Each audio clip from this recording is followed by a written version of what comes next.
Ma chérie, peux-tu m'expliquer comment cela se fait que ce vieil ordinateur, il démarre avec une manivelle, voilà. Bon. Comment tu peux m'expliquer? Il y a Windows 11 dessus, je viens de le voir, je viens de l'allumer. Voilà. Comment tu as fait? Comment ça, tu ne sais pas? Ah non, non, non, non, non, non, non. Écoute, moi, je m'occupe d'une chaîne YouTube très connue, hein, qui donne des conseils pour migrer, mais ça ne peut pas migrer. Vers Windows 11, ce n'est pas possible. Alors, c'est quoi ton astuce? C'est Microsoft qui a migré? Alors ça m'épate, ça m'épate. Alors ça m'épate, ça m'épate.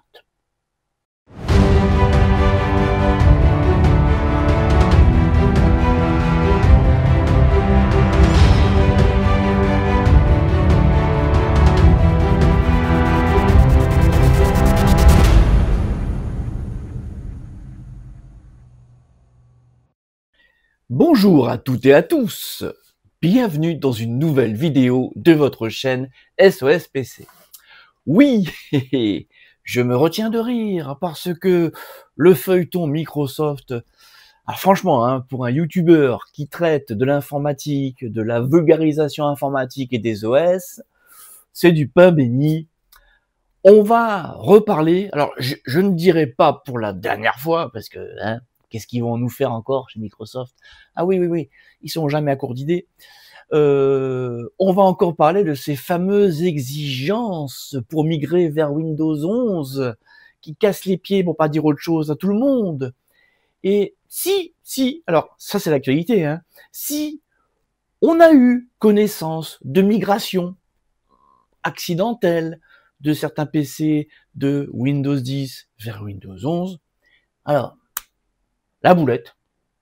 Il se trouve que, alors, il y a de plus en plus d'échos que un certain nombre d'ordinateurs, combien, je ne sais pas, et je m'en fous, mais ce qu'il faut retenir, un certain nombre d'ordinateurs qui n'avaient absolument pas les spécifications nécessaires pour migrer vers Windows 11, bah ils ont migré. Voilà. La boulette. Alors, d'autant plus que ce qui s'est passé, c'est que certains de ces utilisateurs, ils ont vu une drôle de mise à jour se lancer. Bon, bah ils ont laissé faire, parce que s'il y a bien une chose qu'on leur a appris depuis plus d'1 an maintenant, c'est que leur ordinateur, c'est une bouse désormais, il est nul, il ne vaut plus rien, même s'il a des spécifications, enfin des processeurs récents et de l'équipement récent, matériel.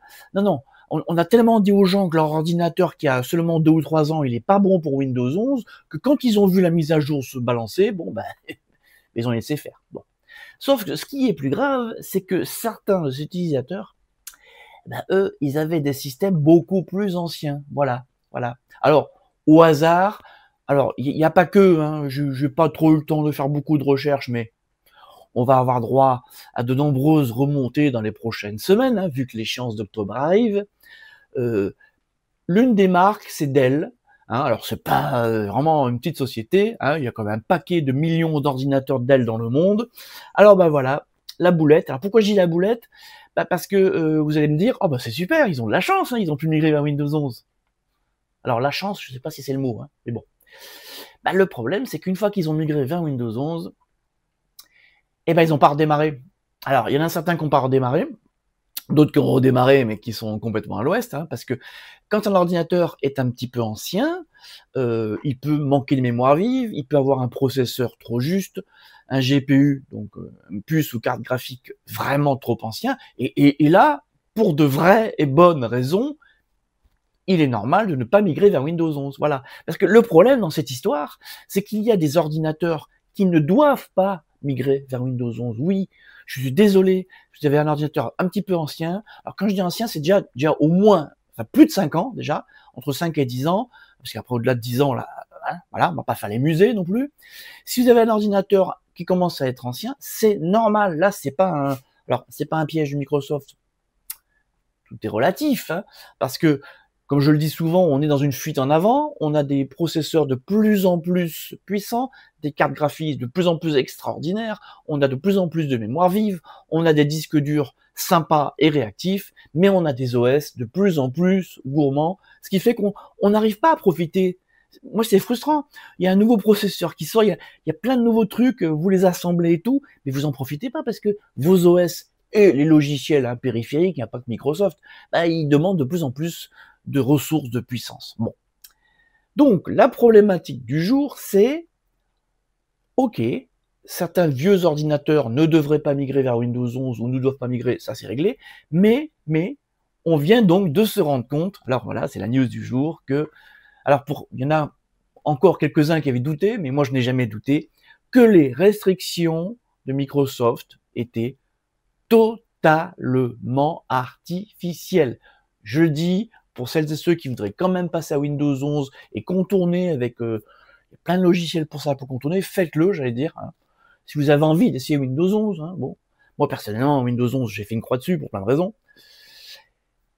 C'est donc la news qu'il fallait retenir aujourd'hui. Et là, vraiment, je suis bien content. Voilà. Vous avez vu comme je suis content? Ben non, je suis pas content. Je suis pas content parce qu'il faut quand même penser à l'aspect économique. Il y a des entreprises, petites, moyennes ou grandes, qui avaient quelques ordinateurs, des centaines d'ordinateurs, qui ont migré leur parc, mais d'autres qui n'ont pas eu le choix que d'acheter de nouveaux ordinateurs. Alors mettez-vous à la place du chef d'entreprise, encore une fois petite, moyenne ou grande, qui va se rendre compte en voyant des vidéos de youtubeurs, hein, exemple vidéo la mienne, quoi.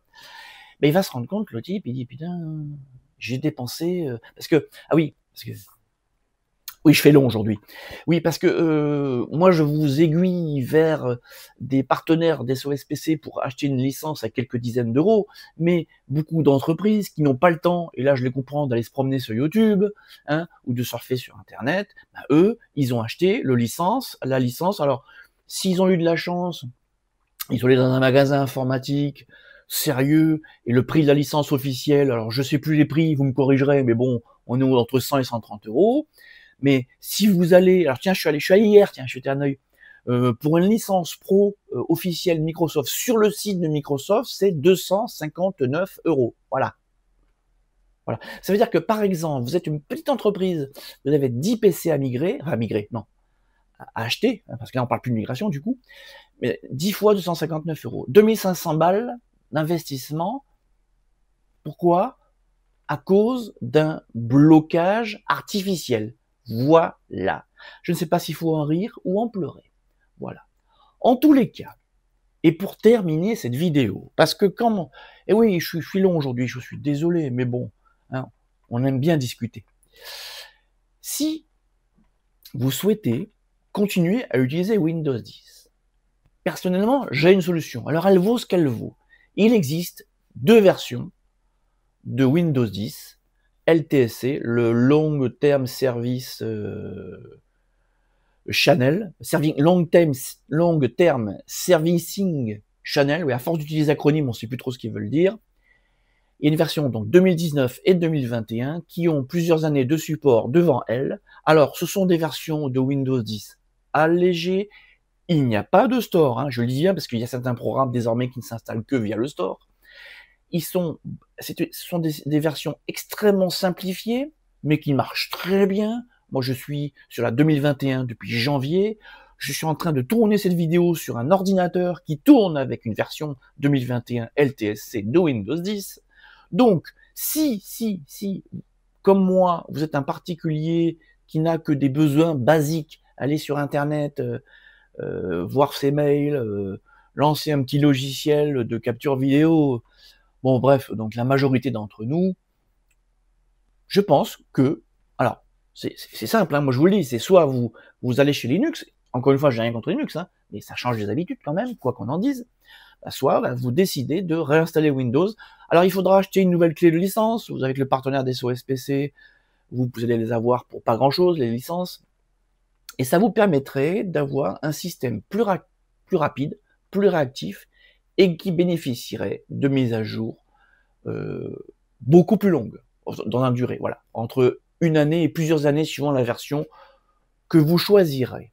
Et enfin, et pour conclure, pendant que Microsoft nous dit en octobre c'est fini, et si vous voulez avoir une année supplémentaire, il y a des conditions, j'ai fait une vidéo précédemment là-dessus, eh bien, il y a des fabricants comme... Quel est le fabricant de cartes graphiques? Voilà, bon, il y a des fabricants qui, eux, disent, nous, chez Nvidia, on ne veut pas vous laisser dans la panade, ou alors c'est calculé, hein, parce que voilà, on vous propose, nous, une année de support supplémentaire. Donc, si vous avez une carte graphique Nvidia, c'est la grande partie du marché, bah, pendant un an, après la fin de Windows 10, vous allez donc pouvoir continuer à utiliser votre carte graphique, tout en plus si vous avez mis un peu d'argent dans votre carte graphique. Voilà, ça c'est la conclusion. Voilà, il y a un truc qui va pas quand même, c'est-à-dire que Windows 10 s'arrête, mais Nvidia n'est pas d'accord. Voilà, bon, je vous laisse méditer à ça, hein, parce qu'une carte graphique, c'est pas rien sur un système, ça gère beaucoup de trucs, et si elle est mise à jour, bah, ça veut dire que votre Windows 10, vous pouvez le garder vraiment, vraiment plus longtemps. Voilà. Sur ce, je vous laisse. Je vous remercie d'avoir suivi cette vidéo jusqu'au bout. Certes, elle est brouillon. Certes, c'est une réaction à chaud. Mais j'avais trop envie de réagir sur cette actualité. Je n'aurais pas réagi, vous m'en auriez voulu. Ah si, vous m'en auriez voulu. Bon allez, sur ce, je vous laisse. Je vous dis à bientôt pour une nouvelle vidéo sur l'actualité informatique, la vulgarisation informatique. Bye.